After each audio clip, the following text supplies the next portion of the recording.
Welcome to Starcraft. I'm Dreadbane, joined, of course, by Sapphire. Now, we've got a Blistering Sands match here between End, the red Zerg, and RabidBaboon, the blue Protoss. So, Seth, what do you expect to see? This is another replay that's been sent through to us. I believe this is platinum level.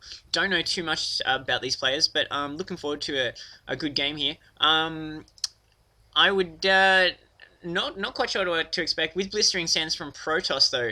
There is that option to do the double gateway wall off outside your expansion to sort of take out take your fast expansion as well as apply early pressure to Zerg, which is really strong. But we are seeing a very fast scout here from RabidBaboon. He's throwing this is like an 8 scout coming out here for RabidBaboon, so I'm not quite sure why he's scouting so fast. He must be concerned about a pool or something, and he's checking out this expansion. So I'm not sure what his theory is actually here. Meanwhile, N seems to be going standard. Looks like 13 at the moment, probably thinking about a spawning pool. Not sure how late he's going to throw that up. He might even think about a 14, 15 hatch. If he's going a little bit more macro orientated. We are seeing 14. Still no spawning pool, no gas. So I'm not quite sure what N's build is here. But yeah, curious to find out what it is. And we're seeing a pylon going up at outside N's natural. So interesting play here by RabidBaboon. It's way too early for proxy.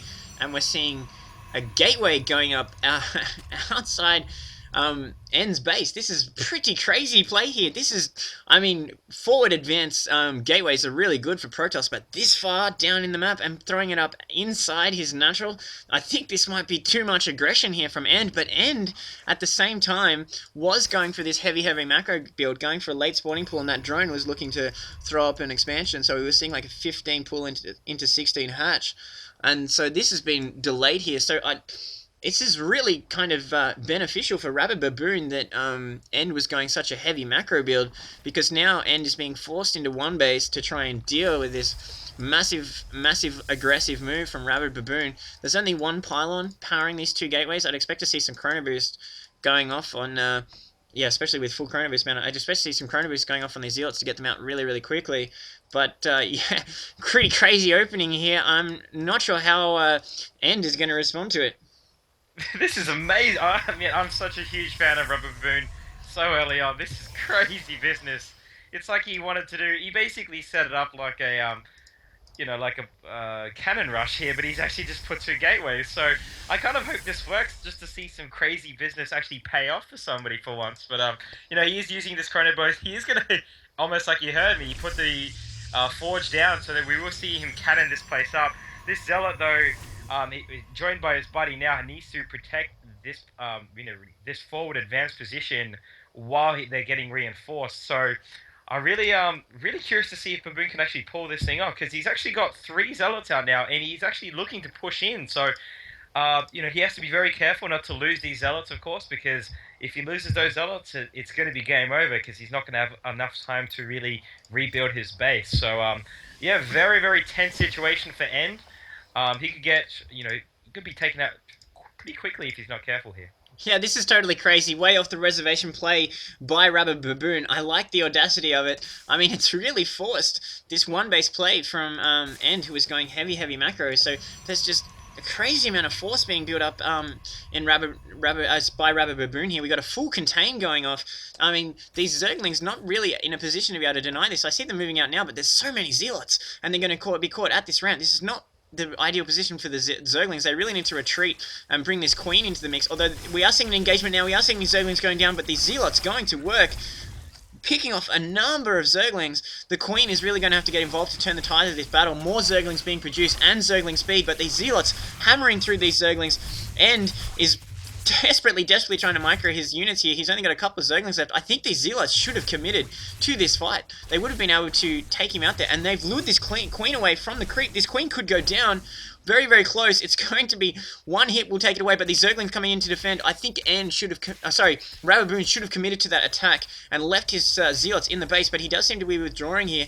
He doesn't seem interested in ending the game right now, and we're seeing this cannon go to work on this Overlord, which may get out of range just in time. We're seeing more Chrono Boosts going down on these Zealots coming out of this gateway. So, End is really against the ropes here, but we are seeing Banelings coming up. Nice play as opposed to going for roaches. We're seeing lots of banelings. If they can get a good explode off on these zealots, they're really going to be able to go to work. Although these cannons should be able to defend against the banelings really nicely. Few going off on the pylon, denting its shields there, but you know, oh, these zealots could be caught on the ramp. A couple of zealots getting caught there. So End is containing him with the banelings. I like this switch. One zealot coming in to waste those banelings. So a few a few banelings going down there, but now we're seeing more banelings being morphed in. These zealots looking to try and take out these baneling nests. I don't like this play by RabidBaboon. He should just take out these zerglings. Now going to work on these banelings, but they're taking so much damage, and the zealots being taken out. This queen, once again, on very, very low hit points. This poor queen finally going down, but these zerglings are about to hatch. I think End is going to be just fine. He does recover well. He had a rally point set up here, which he picked up his units before they got there, because when units come out, they're on move, not attack move anymore. So that was nice play by End, and now End is opting for the Zergling run-by. Now, RabidBaboon is hugely vulnerable to this with this massive forward pressure that this Zerglings, there's nothing in the way, nothing to stop them. I imagine these probes would think about coming and taking the ramp, but no, they're not. They're just going to move completely out of the way and let these Speedlings take it. But now the Speedlings looking for these probes on the hunt, and now they found them. We're going to see probe on Zergling action, and these probes going down, trying to take a few Zerglings with them, but there's too many Zerglings, especially with the speed upgrade. They're just going to go to work. And now RabidBaboon has been taken out. Insane level of play. Meanwhile, we're seeing a desperation Hail Mary thrown by RabidBaboon while Zealots and a probe go to work in this base. Crazy, crazy play here. These Zealots being melted down. The Speedlings going to work. Looks like these Zealots are going to be melted. Only a few left online. Although the Queen does go down. Only the Zerglings left. Zealots still staying alive. And the probe really managing to make a bit of a difference there. But RabidBaboon is out of minerals, cannot mine. Meanwhile, End is mining this whole time. His mining operation not interrupted, so he's able to keep bringing online units, and his base has been taken out. This is insane! Yeah, I mean, I guess that's why we don't see it all the time, is because you're so vulnerable to that run-by, because, I mean, he really needed to, I mean, I don't know, I mean, maybe Baboon needed to block off that whole ramp, crazily enough, to actually block him in there, but yeah, as it was, he just got a whole bunch of Zerglings out, and really nothing left in the base to protect from that. And you know, really, the Zerglings, they're just eventually just going to overpower Baboon's Protoss. You know, what's little left of this army, because you know, as it is now, he can't really do anything, and there's the game over. Absolutely insane game there. So, I'm so glad that we got this replay, because this is totally, totally crazy. I think that RabidBaboon, if he had have committed when these initial wave of Zealots overpowered the Queen, and there was only a couple of Zerglings left, I think if he had have stayed in the base, mopped up those Zerglings, and gone to work on the drone line, I think this would have worked. It's just a case that he didn't want to lose his army, and he didn't want to lose his infrastructure, so he pulled back and kind of went for the contain here, which I think let End play himself back into the base, and these Banelings proving a huge difference in taking out the main forces of RabidBaboon, and despite these cannons, he's able to come up with a run-by. So fantastic recovery there from End. He was caught completely by surprise with this macro build being interrupted by forward gateways at his natural. So yeah, good recovery by End, and really, really crazy game. Good to see.